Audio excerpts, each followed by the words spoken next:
산상수훈은 그리스도인의 삶의 지침서입니다.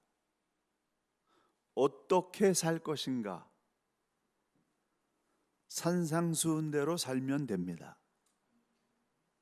이 산상수훈은 8가지 복으로 시작되는데 이 모든 복의 결론은 천국을 누리는 복을 누리는 것입니다. 저와 여러분의 마음속에 천국이 들어오게 되면은 땅의 모든 결박들이 풀어지는 역사가 일어납니다. 천국의 복을 누리기 위해서 8가지 조건이 필요한데 이 8가지 조건 중에 한 가지만 제대로 마스터한다 할지라도 나머지 모든 조건들을 충족시켜 줄 수가 있습니다. 그래서 오늘은 마음이 깨끗한 자에 대해서 집중적으로 말씀드리고자 합니다. 마음이 청결한 자는 복이 있나니 저희가 하나님을 볼 것이며. 마음이 청결한 자는 어떤 복을 받는다고요? 하나님을 보는 복을 누린다는 겁니다. 하나님을 본다라고 하는 것은 이 육체의 눈으로 보는 것이 아니라 마음의 눈으로 하나님을 본다, 하나님을 안다, 하나님을 체험한다 라고 하는 뜻입니다. 마음의 눈으로 하나님을 보게 될 때 어떤 일이 일어날까요? 현대인의 성경으로 에베소서 1장 18절 이하를 보면 이렇게 말씀하고 있습니다. 여러분의 마음의 눈을 밝히셔서 부르심을 받은 여러분의 희망이 무엇이며 성도들이 하늘에서 받게 될 영광스러운 축복이 얼마나 풍성한가를 알게 해주시고 또 믿는 우리 속에서 강한 능력으로 역사하시는 하나님의 권능이 얼마나 큰가를 알게 하시기를 기도합니다 라고 말씀하고 있습니다. 하나님께서 무엇을 밝혀주신다고요? 마음의 눈을 밝혀주신다는 겁니다. 마음이 깨끗한 사람은 마음의 눈이 밝아져서 하나님이 일하시는 것이 보이는 거예요. 마음의 눈이 밝아지게 되면은 나의 희망이 무엇인지, 하늘에서 받게 될 축복이 무엇인지, 하나님의 권능이 얼마나 큰지를 알게 된다는 겁니다. 그럼 어떻게 해야 내 마음을 깨끗하게 할 수 있을까요? 여러분의 심령, 여러분의 마음을 어떻게 하면 깨끗하게 할 수 있을까요? 우리의 육체의 눈은 하루에 2만 5천 번 정도 깜빡거린다고 합니다. 몇 번이요? 2만 3천 번이 아니, 뭐 3천 번이나 5천 번이나 약 2만 5천 번 정도 계속 깜빡거린다는 거예요. 이 깜빡거리면서 눈물샘에서 깨끗한 액체가 나와가지고 안구를 계속 씻어주기 때문에 우리가 맑은 눈으로 사물과 사람과 세상을 보게 되는 것입니다. 이와 같이 영적으로도 우리가 하루에 2만 5천 번 예수님을 생각한다고 하면은 우리의 심령이 깨끗하게 씻어지는 거예요. 예수님을 생각하고 묵상하는 것이 우리의 심령을 깨끗게 하는 거라는 사실입니다. 그리고 이 청결하다는 또 다른 의미는 마음이 나누지 않는 것을 말합니다. 현대어 성경으로 마태복음 6장 22절 이하를 보면 이렇게 말씀하고 있습니다. 눈은 몸의 등불이다. 그러므로 내 눈이 깨끗하면 내 온몸이 밝을 것이요 내 눈이 악한 생각과 욕망으로 흐려져 있다면 너는 심한 어둠 속에서 헤매게 될 것이다. 그 어둠을 어찌 이루다 말하랴. 그리고 이렇게 말씀하십니다. 아무도 하나님과 돈이라는 두 주인을 함께 섬길 수 없다. 한 편을 미워하면 다른 편을 사랑하거나 한 편을 극진히 위하면 다른 편을 업신여기게 될 것이기 때문이다. 마음을 깨끗이 해야 된다고 말씀하시면서 돈과 하나님 두 가지를 다 섬길 수 없다 이렇게 말씀하고 있어요. 그래서 마음이 갈라진 상태, 그런 상태에 있게 되면 하나님이 보이지 않는 것입니다. 세상과 하나님을 둘 다 사랑하는 두 마음을 품게 되면은 혼란과 갈등만 일어날 뿐이지 하나님이 보이지 않는 것입니다. 예수 믿으면서 점쟁이 찾아가게 되면은 그 영혼에 혼란이 생겨가지고 희망이 무엇인지, 앞날이 무엇인지, 하나님의 능력이 무엇인지 알 수가 없다는 것이죠. 야고보서 4장 8절, 하나님을 가까이 하라. 그리하면 너희를 가까이 하시리라. 죄인들아, 손을 깨끗이 하라. 두 마음을 품은 자들아, 마음을 성결케 하라. 한 마음으로 합쳐져야만, 오직 한 가지 예수 그리스도의 십자가만을 바라보는 그 마음을 가져야만 깨끗한 마음을 소유한다는 것입니다. 덴마크의 철학자 키에르케고르는 이렇게 말했습니다.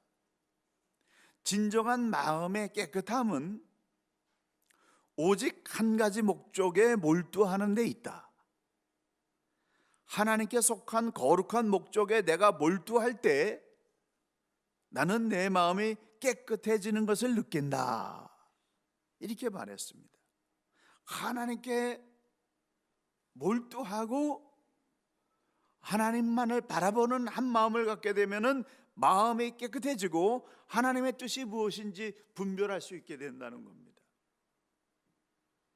그럼 우리가 어떻게 하나님께 몰입할 수 있는가? 내 안에 있는 자아를 벗어버려야 됩니다. 우리 안에는 쓴뿌리가 있어서 이 쓴뿌리 때문에 자꾸 어둠이 생기는 겁니다. 돈에 대한 욕심, 명예에 대한 욕심, 무언가 큰 일을 이루고자 하는 이 욕심 등등이 있지만은 가장 센 욕심은 뭐냐면은 자기를 세상에 드러내보고자 하는 욕심입니다. 욕심이 죄를 낳고 죄가 자라나서 죽음을 낳습니다. 근데 이 모든 죄의 그 근본적인 쓴뿌리는 자기 자랑이에요. 자기 도취에 빠져 있는 사람은 하나님이 안 보입니다.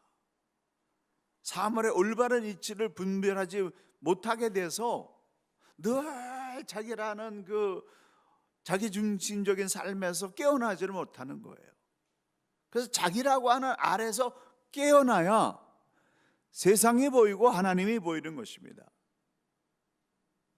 하나님은 우리가 아래서 깨어나게 하시기 위해서 그래서 내 안에 십자가를 주십니다. 육체의 가시를 주시고 인생의 실패를 주시고 인생의 고난을 주십니다. 근데 이 육체의 가시를 부인하고 저항하면서 몸부림을 치면은 몸과 마음이 망가지면서 더 수렁에 빠집니다.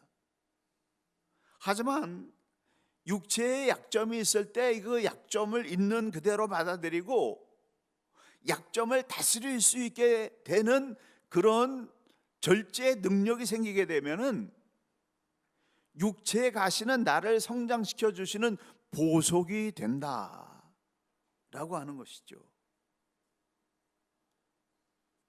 지난번에도 잠깐 말씀드렸습니다만 제 아들이 태어날 때부터 청각과 시각에 장애가 있었습니다. 그래서 굉장히 조금 보고 조금 들을 수 있어요. 처음에는 몰랐습니다. 자라나면서 늦게 알게 됐습니다. 그래서 많은 노력을 했어요. 근데 결론은 현대의학적으로는 고칠 수 없다라는 판정을 받았습니다. 그러한 사실을 알게 됐을 때 우리 부부는 두 가지 일에 집중했습니다. 한 가지 일은 무한한 사랑을 베풀어 주는 거예요. 똘똘하고 잘난 딸은 책망도 많이 했습니다. 독사 같은 눈으로 그냥 레이저를 쏘기도 하고, 그렇습니다. 근데 이 아들은 무한 사랑이에요. 다 용서하고 한없는 사랑을 부어줬습니다. 두 번째 일은, 장애는 불편한 것이지만은 장애를 장애로 여기지 않고 살아갈 수 있는 건강한 인격을 만들어주자. 그래서 할 수 없는 것들에 대해서 안타까워하는 대신에 할 수 있는 일에 대해서 집중하게 해주었습니다. 언어 소통이 잘 안 되니까 그림으로 소통하기를 시작했습니다. 근데 그림이 괜찮은 거예요. 청각장애인 고등학교를 졸업한 후부터는 스스로 하루 종일 그림을 그리는 일에 그의 삶의 루틴을 스스로 만들어냈습니다. 그래서 아침에 일어나자마자 30분 묵상하고 1시간 운동하고, 그리고 저녁 잠자리에 들 때까지 그림 그리는 일에 포커스를 맞추는 삶의 루틴을 스스로 만들어냈습니다.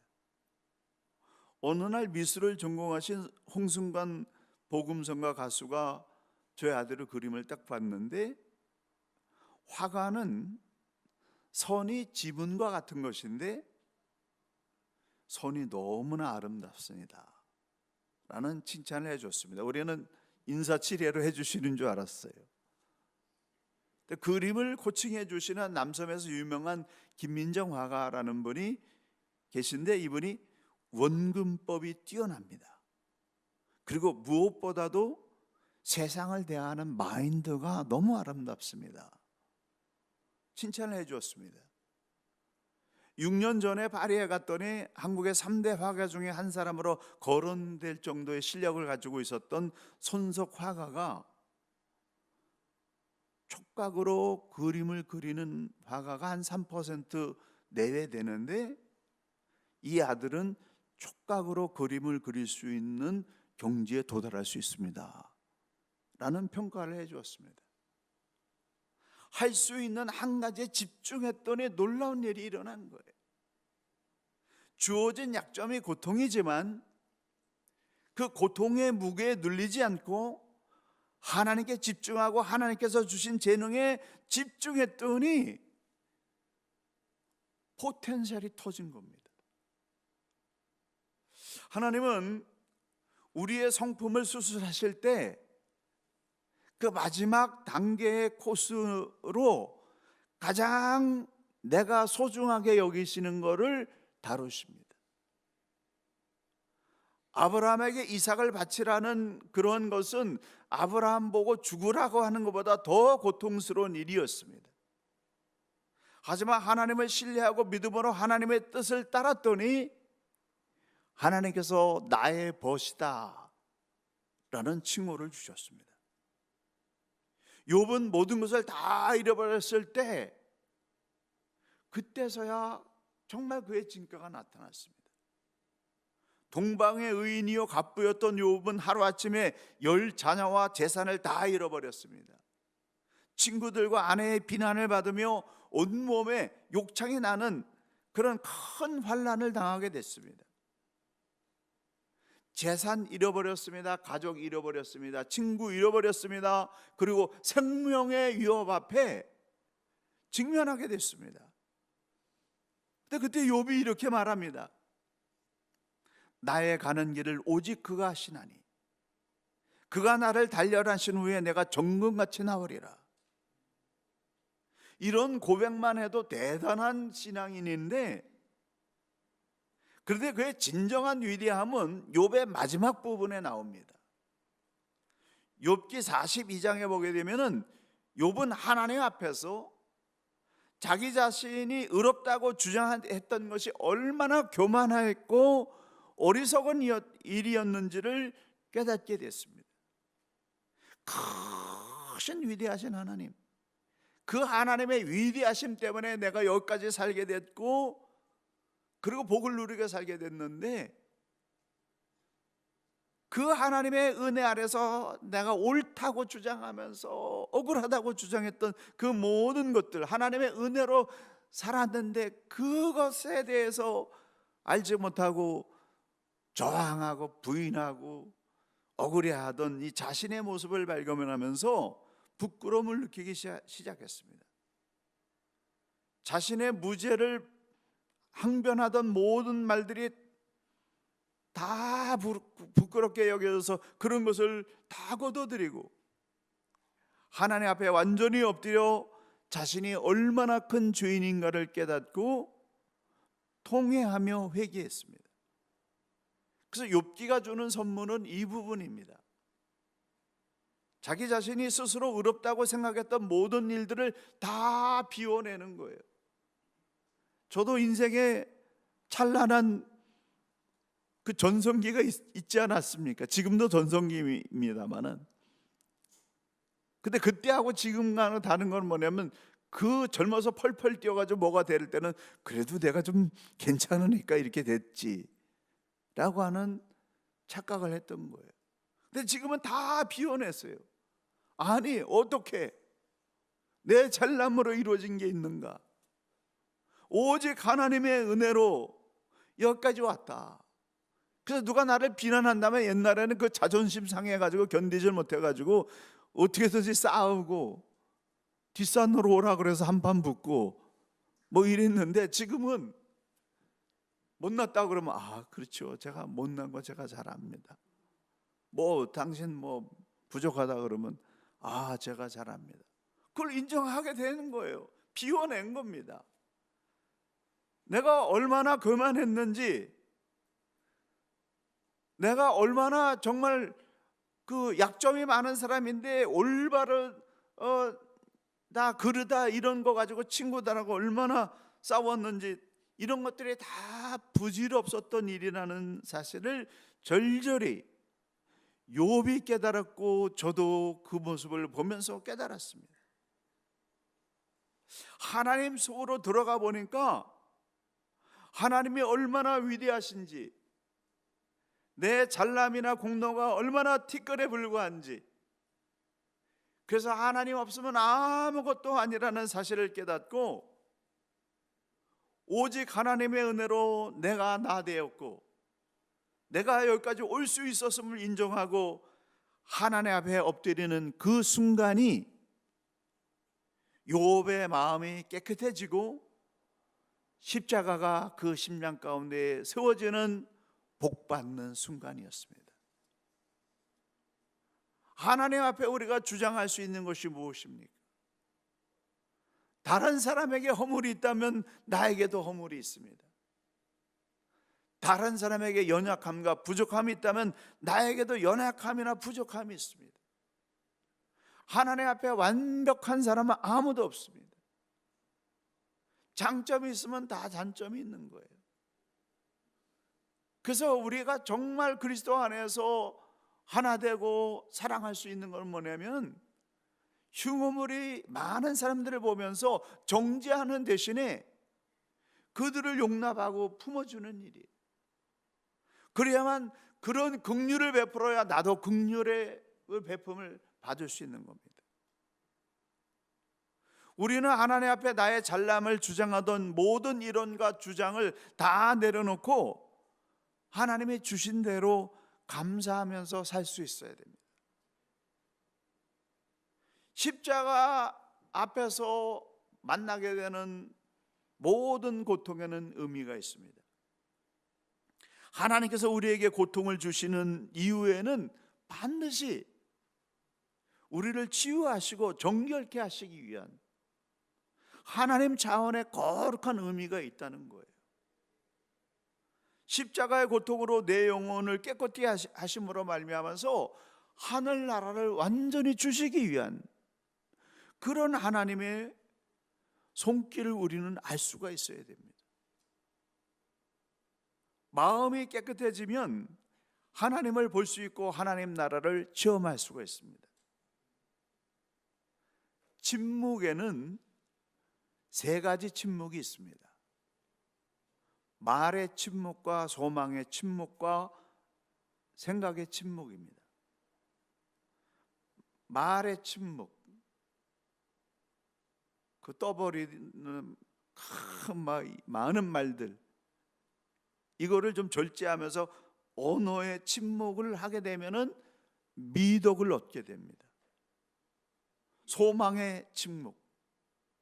뭔가 이루기 위해서 그렇게 애쓰고 하나님 앞에 하나님 이거 이뤄달라고 막 애걸복걸하는 그 소망의 침묵이 이루어지게 되면은 고요함과 침착함,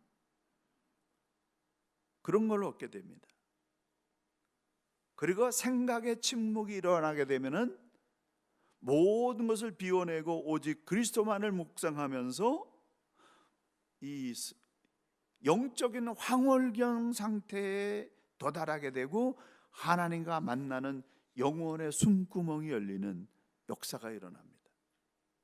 그렇기 때문에 기도의 마지막 단계는 생각의 침묵에 도달하는 거예요. 어떤 사람은 그럽니다. 하나님이 김 먹었냐? 왜 큰 소리로 기도하냐? 조용히 기도해라. 그거는 정말 기도에 대해서 아는 사람일까? 퀘스천이 갑니다. 진짜 기도는 부르짖어 기도하는 거예요. 탄식하며 기도하는 겁니다. 애절하게 기도하는 거예요. 간절하게 부르짖어 기도한 다음에 그 다음에 소망의 침묵을 넘어서 생각의 침묵, 하나님 앞에서 아무 생각도 하지 않고 오직 하나님만을 바라보는 그 생각의 침묵이 이루어지는 순간이 하나님과 만나는 시간이에요.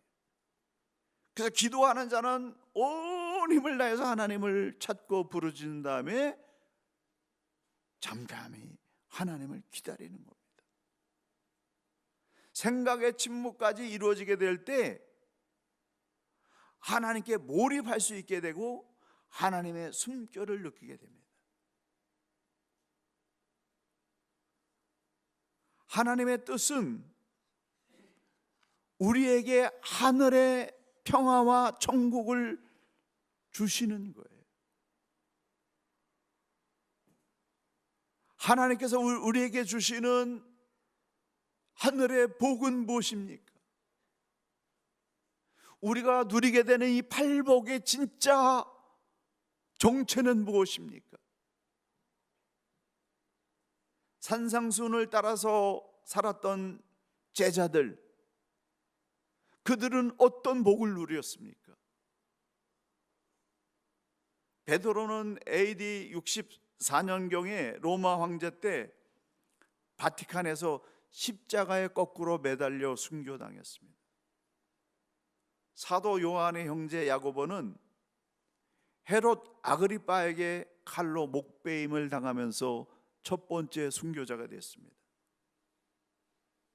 베드로의 형제인 안드레는 그리스에서 체포되어 X차형 십자가에 3일 동안 매달려 고통당하다가 순교당했습니다. 다데오는 페르시아에서 우상을 파괴하자 성난 군중들이 그를 살해했습니다. 빌립은 터키의 파묵갈레라는 지역에서 큰 뱀을 섬기는 이들의 어리석음을 책망하고 개종시켰더니 미신을 이용해서 돈을 벌던 자들에 의해서 투욕당하고 지독한 채찍을 맞은 후에 십자가에 못 박혔습니다. 시몬은 AD 74년에 영국에서 십자가 처형을 당했다고 전해지고 있습니다. 다른 전승에 의하면 페르시아에서 다데오와 함께 순교당했다고도 합니다. 나다니엘이라고 불렸던 바돌로메는 현재 아르메니아 알팍 지방에서 복음을 전하다가 산채로 살가죽이 벗겨진 후 십자가에 못 박혀 머리베임을 당했다고 합니다. 세리마테는 태국 파티아와 에티오피아에서 복음을 전하다가 AD 60년경에 에티오파 여왕에게 불편을 끼쳤다는 이유로 목매임을 당했다고 전해지고 있습니다. 마띠아는 터키, 아르메니아, 콜키스 지역 등에서 전도하다가 순교를 당했다고 전해지고 있습니다. 알페오의 아들 야고보는 예루살렘에서 감독으로 선출되었지만 순교를 당했습니다. 도마는 태국 파티아, 인도에서 복음을 전하다가 창에 찔려 순교를 당했다고 전해지고 있습니다. 사도 요한은 에베소 지역에서 사역하던 중에 로마 도미티아누스 황제에 의해서 체포되어 가지고 펄펄 끓는 기름 가마 속에 던져졌지만은 기적적으로 살아남아서 밤모섬에 유배되어 요한계시록을 기록하며 사도들 중에 가장 오래 살았지만은 요한의 삶 역시 순교의 삶이었습니다. 예수님께서 주시는 복이 어떤 복입니까? 예수님께서 주시는 이 팔복은 땅의 복이 아닙니다. 하늘의 복이요 심령의 복입니다. 땅의 복으로 따진다고 한다면 제자들의 삶은 비참하고 처참한 삶입니다. 하지만 하늘의 복을 따진다고 하면 천국을 소유한 천국의 복을 누린 사람들입니다. 천국이 그들의 마음속에 임하니까 이 세상 그 누구도 말리지 못하는 충만한 기쁨, 충만한 평화, 막을 수 없는 행복, 예수 그리스도라고 증거하지 않을 수 없는 이 천국의 복을 누린 그런 삶을 살았습니다. 저와 여러분은 이 길을 가는 사람들입니다. 잊지 마시기를 바랍니다. 세상적인 결과나 세상적인 모습은 있어도 되고 없어도 되는 그런 것들이에요. 거기에 현혹돼서는 안 됩니다. 사랑하는 성도 여러분, 마음이 깨끗하면 영적인 눈이 열려서 하나님이 보이는 거예요. 하나님이 하시는 일들이 보이는 것입니다. 하나님을 본다는 사실은 그 마음이 이 세상 모든 것들을 다 소유하고 천국까지 소유한다라는 그런 의미입니다. 주께서 주시는 평안, 주께서 주시는 하늘의 복을 받아서 이 땅에 사는 동안에 흔들림 없이 있고 없음과 잘남과 못남, 인정받음과 인정받지 못한 이런 모든 세상적인 기준에 흔들리지 아니하고 하늘의 천국을 매일매일 누리면서 천국을 향해 나아가는 하나님의 백성들 되시기를 예수님의 이름으로 간절히 축원합니다.